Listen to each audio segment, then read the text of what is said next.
the right franchisee. For us, it's that experience.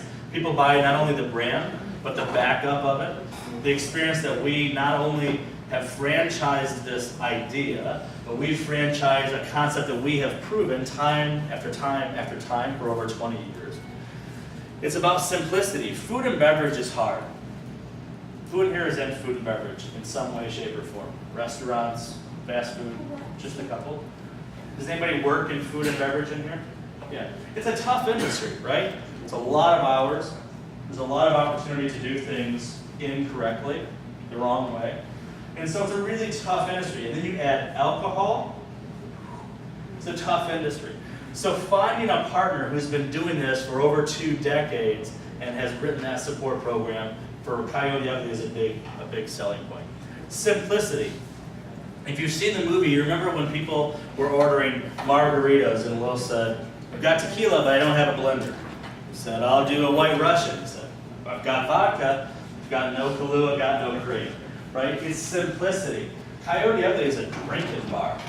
Right? No blenders, no ice cream, no what we call food drinks. Right? Nothing with an umbrella. You take shots and you drink beer and you have a really, really good time. It's a drinking bar. That simplicity allows us to do 2 things. One, train the girls.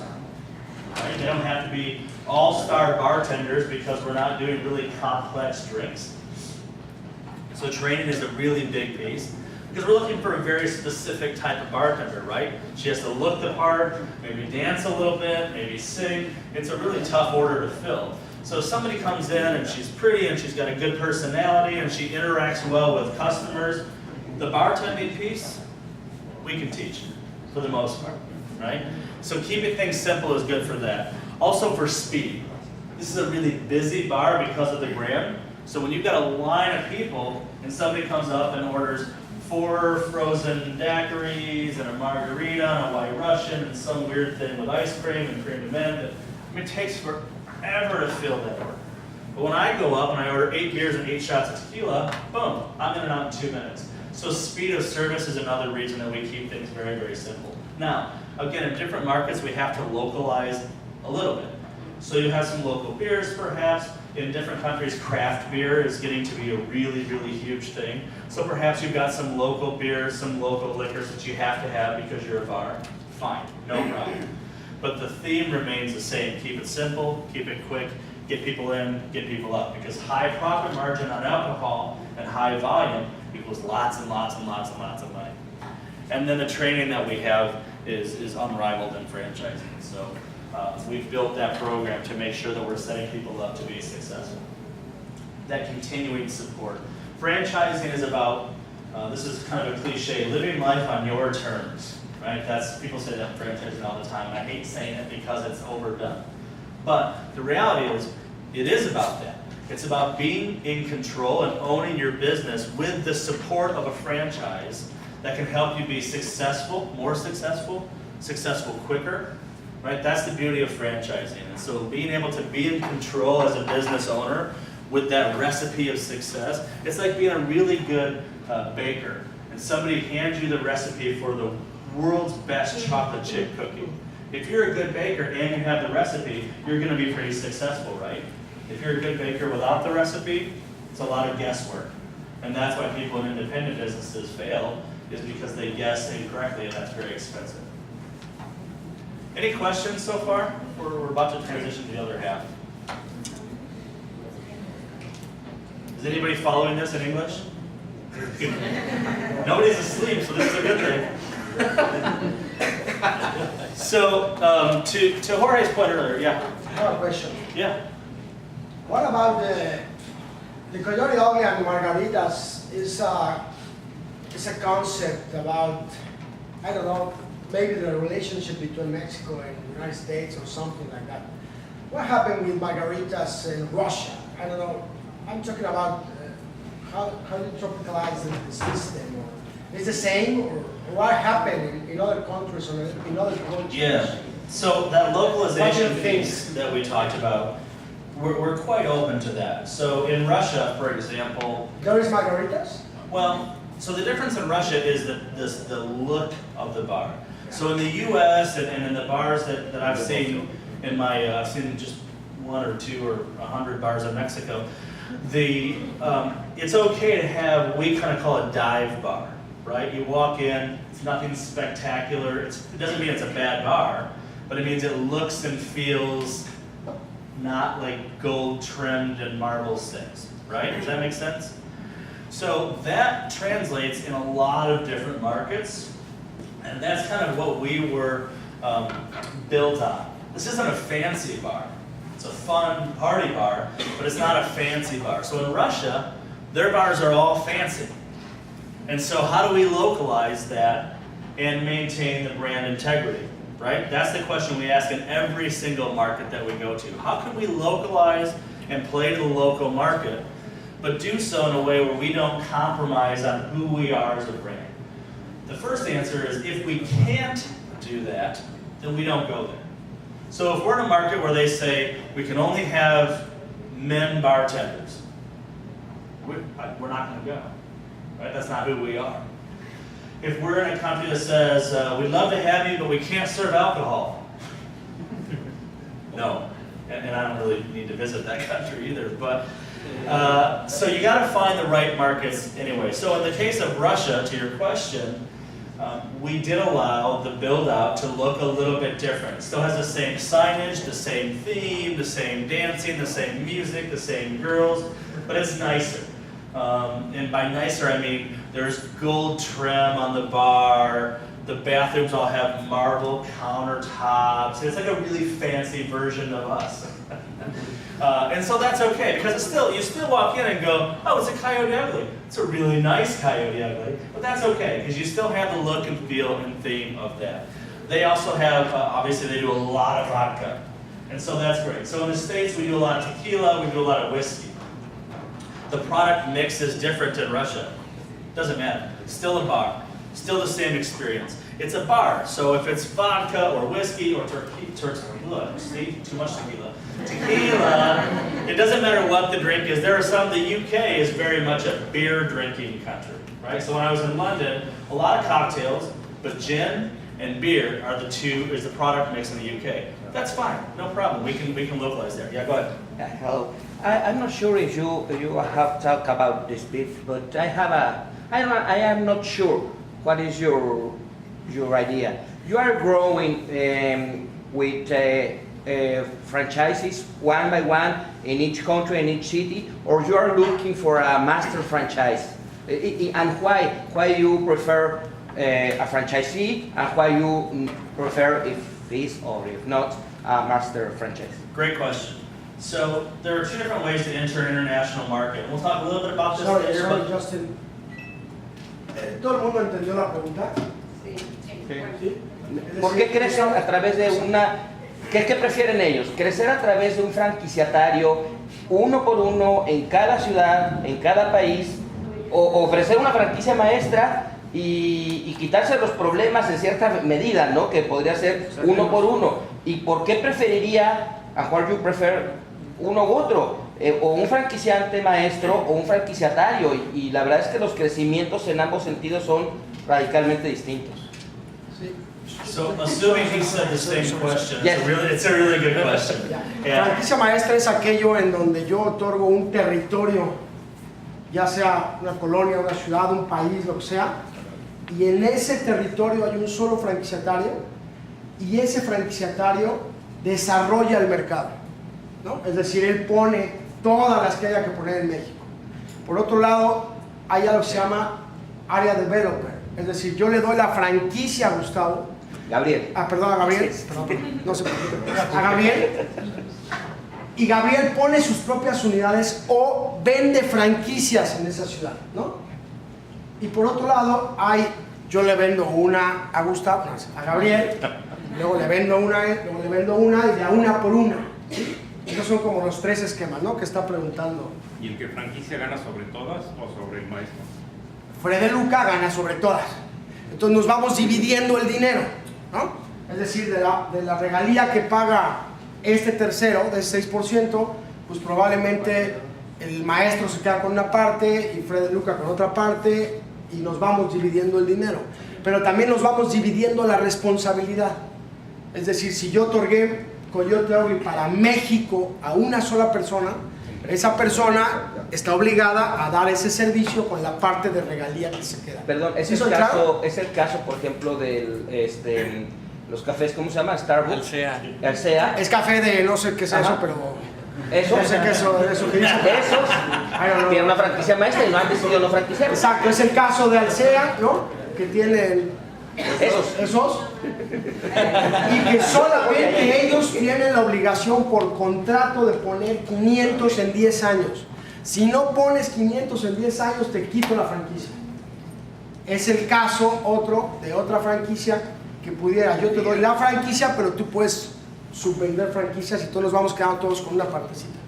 ¿Hasta? ¿Sí? Quiero saber cómo lo hacen ellos. So, my 2 cents on that question is that there are 2 ways to do it, and neither one of them are the only way. It depends on the concept, it depends on the cost. So, with a concept that you're going to do many locations, so a coffee concept, for example. So my background goes to there. So we were looking for master franchisees who wanted to open multiple locations, but then also were going to sub-franchise. So they were going to look for other people who were going to franchise under them as well. Okay, so that concept of master franchising, somebody who owns the rights to a country or a portion of the country, it doesn't have to be the whole country. Because some countries are laid out a little bit different. In Mexico, to be the master of all of the states and both, that's a really tough area. That's too much. In Canada, it's the same way. Somebody in Vancouver and somebody in Quebec, it's 2 different markets. And it takes too long to get from one to the other. Russia's the same way. You can have a 12-hour flight and still be in Russia. It's really hard to be a master franchisee for a sub-franchisee that's 12 hours in an airplane. Okay, so it depends on the market that you're in. Some countries it makes sense. Some concepts it makes sense. So a master franchise may open 500 coffee shops, maybe. Or they may open 20 and find 20 people regionally who open 20. It's a really great model. Master franchising is a really great model for the right concept. It doesn't work for me doing what I do in Coyote Ugly for a couple of reasons. One, we're not going to do 500 of these. And they're expensive. So you can open a coffee shop, depending on the coffee shop, for 150 to 250,000 US, as where a Coyote Ugly is much bigger. You're looking at probably $1 million or $1.5 million, probably not $1.5 million here in Mexico, but it's a much more expensive investment. And we're only looking for somebody to open 1 or 2 or 3, right? So because unlike a fast food concept where they want 20 or 30 or 50 or 500, we don't want that. Master franchising doesn't really work for us because we would have a master franchise who opens 1, and then we don't want to relinquish control in sub-franchising. But you don't have to do sub-franchising. But the same geographic thing holds. Are you going to do a store in Los Cabos and in Cozumel, and then are you going to do something in Guadalajara and Mexico City? I mean, it's just geographically, that's a lot to ask. If somebody came to us and said, this is my development plan, I want to do 10 stores in Mexico in the following cities, in the following development schedule, meaning time commitment, I would absolutely entertain that. What I don't want to do, and where franchisors run into problems with a master franchise or even an area developer, is you lock up a territory and you lock other investors out of that territory, which is fine until your master franchisee doesn't meet the development schedule. So now all you've done is you have minimized your potential for development in a country or region. Does that make sense? Yes. Back to finding the ideal candidate, that's really key, but there's some limitations with locking people out of a territory when you're going to do many locations. For me, when we do one in Cancun, that's it. Cancun's out. And so for me, I would allow somebody to open 1 or a couple with a given development schedule in a given territory, and they would own the rights to that territory. So if you bought this region and you were going to do 1 in Playa, 1 in Cozumel, and 1 in Cancun, for example, you're going to do a 3-pack, then nobody else you have exclusive rights to this territory. So it's a bit more of that area development model. Does that answer your question? Yes. So we talked about this, I won't talk much more about this, but again, finding the right people is really key. So when you look at a franchise, you have to identify, are you the right person? And if you're franchising, who are you looking for? So in the example of Coyote Ugly, alcohol is tough. I've said it a few times. If you don't understand how to work with the government, how to work with the licensing, how to work with the police, all of those kinds of things, you can get into a lot of trouble when you're doing a bar, right? So somebody who understands the food and beverage, the hospitality, the hotel, the restaurant, the bar, nightclub industry is strongly preferred. Now, to Jorge's point earlier, can you hire that out? Yeah, you can. The problem with finding a partner who has no experience, who's going to hire a really good manager, is that the manager can quit tomorrow, right? And then what happens? So finding a development partner who perhaps has a little bit of stake in the company, who's one of the owners, even a minority owner, something that grounds them in that concept is important for us. Because if I have a telecommunications background, and I open a bar because I hired Jorge, who knows everything about bars, and tomorrow he gets a better offer and he's out, what am I going to do? So as an owner with a telecom background, I'm in trouble. As a franchisor, I got a guy running one of my brand bars that has no idea what he's doing. And will he make it? I don't know. So for us, finding somebody who has industry experience is pretty important for us. They have to understand what we do. I had a guy come to me, he had all the money in the world. I mean, ridiculous amounts of money. And he wanted to open a bar. He had no experience, but he had a really good team around him. So I said, okay, let's talk about this team and what they're going to do.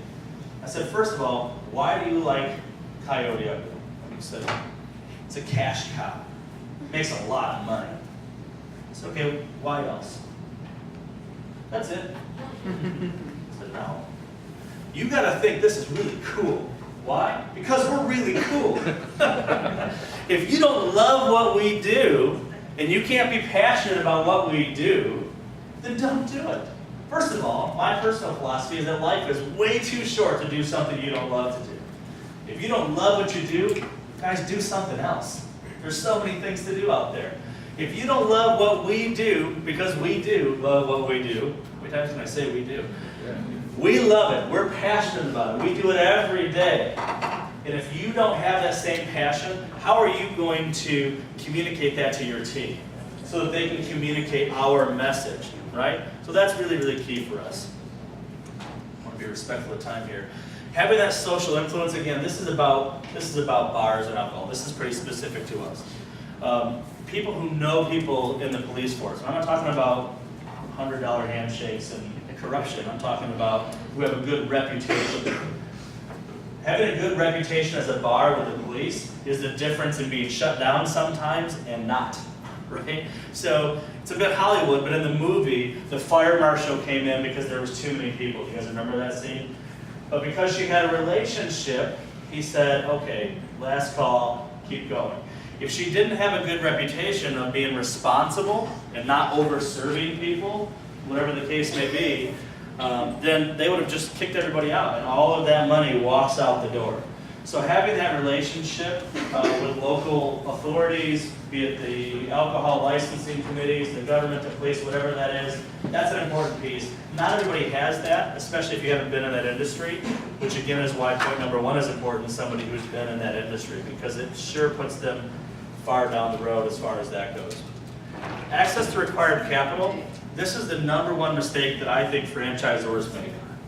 I meet you, I like you, I go, yeah, you could probably run a bar, you see the drink all the time, so that's good enough for me. You love beautiful girls, so that's good enough for me. We're passionate about the same things. And it's going to cost you X dollars to open, and you have exactly X dollars. Good enough? No. I'm in the business of keeping people safe. That means my brand, and that means franchisees. Franchisees sometimes want a concept so badly that they're willing to put every single dollar they have into that brand. The problem is, when you open and on night 2, a pipe breaks, or you have to go buy ice, or whatever the case is, and you don't have any money in reserves.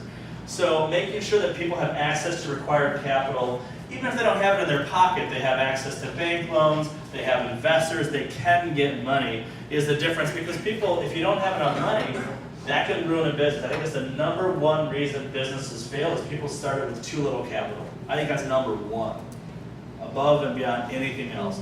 So from a franchisor standpoint, I have to make sure that you have enough money to keep you safe, the franchisee. And so that's really important to us. These are the investments. I won't spend too much time on this, but knowing what this is really important. So we have 2 programs. $60,000 gets you the rights to do 1. These are in US based on read. $120,000 gets you the rights to do up to 3. So this is our answer to your question earlier. This is how we develop. You can do a single unit, or you can do a couple of units. If somebody says, well, I want the rights to all of Mexico, it's a separate conversation. Just because it's not on the form doesn't mean I won't entertain it. What it means is we're going to have a really specific conversation to see if that's even a possibility. So understanding the value of your brand and what those numbers are is really, really important, and what you need in a franchisee. The range at the far right side, the total range of investment, varies wildly depending on what market you're in. So when I was building coffee shops in the US, our average shop was about $325,000 total investment to build out. And then we started building them out here, and it was about $225,000. So different markets cost different things. And understanding what that is so that you can communicate and finding partners who understand those costs are key to making sure that they have the required capital. That's the majority of the Coyote Ugly part. Any questions on that before we talk about, in more general terms, how to take a concept to other countries? I'm going to use Coyote Ugly as examples, obviously. We're good to go? Yeah. All right, we need to stretch or yawn or cheer or something? No, we're good. All right. So this is really more about challenging and asking questions. All right, so if you're going to take your brand to franchise, or if you have a franchise and you want to take your franchise abroad, the first question is why? Why do you want to do it? And this question seems simple, right? But it's amazing how many people can't answer it. Well, I want to go abroad. It's time to take my brand to the US or to any other market. The first question is always, why? And it's amazing how people go, I don't know, I should, right? Not necessarily.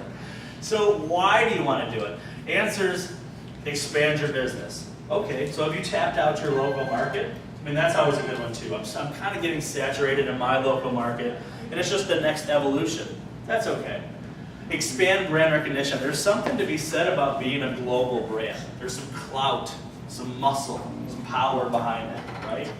As a global brand, it can help me in my local market because it means that I'm the big guy in the industry, right? And so there's some clout in just being a worldwide brand. Increase revenue, reputation, those are always good questions. It's trendy. People say that sometimes. Well, everybody's doing it. Boy, that's a tough one. First of all, if everybody's doing it and you're going to be left behind in the market, okay. If there's consequences of not doing it because your competitors are, boy, but that's pretty specific. Not many industries have that. If you can thrive in your local market and you're not ready to go abroad, don't go abroad. I spend more time, by the way, telling people not to go abroad than I do, just so you know. Why not? I have to do it to compete. These are all kind of standard answers. Sometimes they're valid, sometimes they're not. We're going to talk a little bit about concentric growth. Either this applies to your business or it doesn't. So concentric growth, right, is I'm here, and it makes sense for me to expand here, and then here, and then here, and then here. There are different reasons that concentric growth applies to a business. Oftentimes it's a product. So I manufacture my product here in my home. And for me to get a product to one guy over there, and one guy over there, and one guy over there is going to cost me so much money that it's not worth it to do it.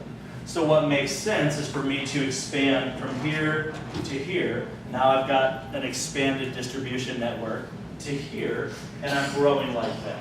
So if you're product heavy, if you're a product-centric company, then perhaps concentric growth will be the restricting factor that keeps you from doing the one-offs earlier. Or, back to your point earlier, having a master, because then you've got another central point that you're distributing from. Does that make sense? So does this apply to your business? So for Coyote Ugly, I don't export any product. Everybody knows the brand. So I can have one in Germany, bless you. I can have one in Germany, and it's fine. I can have 10 in Germany, and it's fine. So I'm not limited in my brand by that kind of concentric philosophy of growing outward, and I can do one-off. Now, if I decided that I was going to supply all of the liquor, and it's all going to be branded Coyote Ugly, that would change everything. You see that, right? So, does that apply to your brand or not? And things to be aware of. I've seen a lot of brands, especially food and beverage brand, who hang their hat on one product. Maybe it's an ingredient, or maybe it's an entire finished product, and they expand because they have the infrastructure to do so. They have the support team, and then their franchisee says what you want them to say, which is, okay, boss, I need product. And you go, oh my God, I can't get them product. I haven't sourced it. I didn't know that I was going to get hung up in customs because my product contains dairy. Something like that, right? So this is one of those points that you have to explore all the way through before you get somebody, before you take somebody's money, right? Can you get them what you need to get them? Or if they're going to source it locally, does it exist in that market? Which seems like a strange question because you assume that everything exists in every market, but it doesn't. And is it the same? So I had a smoothie concept that I took over to the Middle East. And I went to Saudi Arabia, I got my product across customs, everything was great, and our product always had a fresh banana, right? Everybody has bananas, right? So I sent the guy out to get bananas for training, and he came back and the bananas were like this big. And I said, no, I need real bananas. He goes, these are bananas. I said, no, I want bananas. Get a 7-inch yellow banana. He looked at me like I was from outer space. Well, that's a key ingredient in our product. And I didn't realize they didn't really have bananas in Saudi Arabia until I was in Riyadh, and that's way too late. So now I have to adjust my recipe. So you get the idea, right? Understand who you are, what you do, what you need, and before you even talk to anybody in a market. Like, I wouldn't have talked to anybody in Mexico unless I was positive that you guys had alcohol. And you do, lots of it. So that's really, really key. Does your brand translate? This is an easy example with Coyote Ugly. Does your brand translate? And if it doesn't, are you flexible enough to change it? So, back to my smoothie example. Yes, they wanted smoothies. No, they did not have the right bananas. So we had to change the recipe of how the banana was used in the smoothie, and it was fine, because we were flexible enough to do so. That is what we talk about tropicalización. I mean, that's the basic example of the tropicalización, and it's the way it's called. That's tropicalization. Absolutely. And so understanding, first of all, does your brand translate? So Coyote Ugly is a very strong brand. What we do is, aggressive is not the right word, but it's very strong, right? So just because we go into a culture that happens to drink doesn't necessarily mean that the Coyote Ugly brand will work. So when I was in the UK, outside of London, I was showing people the videos and their eyes were about that big. It's a lot, right? It's a lot.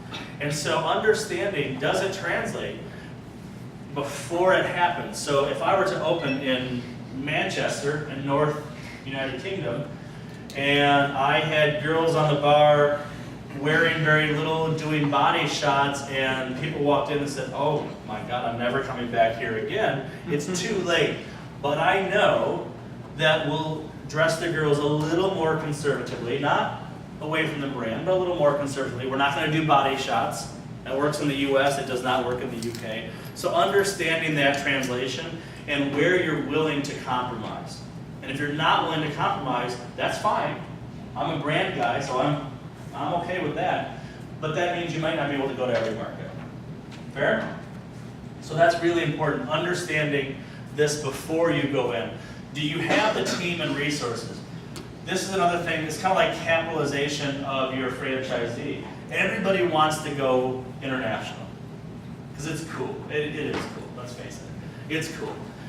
But sometimes people do it just because it's cool, and they don't have the team to support it. The worst thing in the world to do is to be successful expanding your brand abroad, but then not having the team to support your franchisees. First of all, you're going to get sued. There'll be a lawsuit. That's number one. And once that happens, your credibility in the global market, which you would be shocked at how small the global market really is, your credibility is gone. And you set yourself back years and years before anybody trusts that brand again. So do you have the team to open? So if I sell a Coyote Ugly in Cancun tomorrow, I get on the phone and I can have my team here in Cancun tomorrow ready to train. If I didn't, I wouldn't even be here talking to you all conceptually, right? So understanding who are your players, and, is this on this slide? Have they, as you allocate resources, what does that do to your current situation? So I can have my team here tomorrow in Cancun, but what impact is that going to have on the fact that we're already running 20 bars, right? So do I have enough resources to be able to maintain what I'm doing now and expand? That's really key. Have you been thinking globally? People go global because it's cool, because they want to, because of the things that we talked about earlier, but have you been really thinking like a global concept? That means product, that means travel. I just did a $30,000 trip to the UK, but it was planned and it was budgeted. If you want to go to the UK because you think it's cool, and then you get a guy who knows what he's doing and he plans a trade show and trips and comes back and says, here's the bill for $30,000, you can't go, whoa, we're bankrupt. That's it, show's over, folks. We blew it in one trip. International travel and training is really expensive.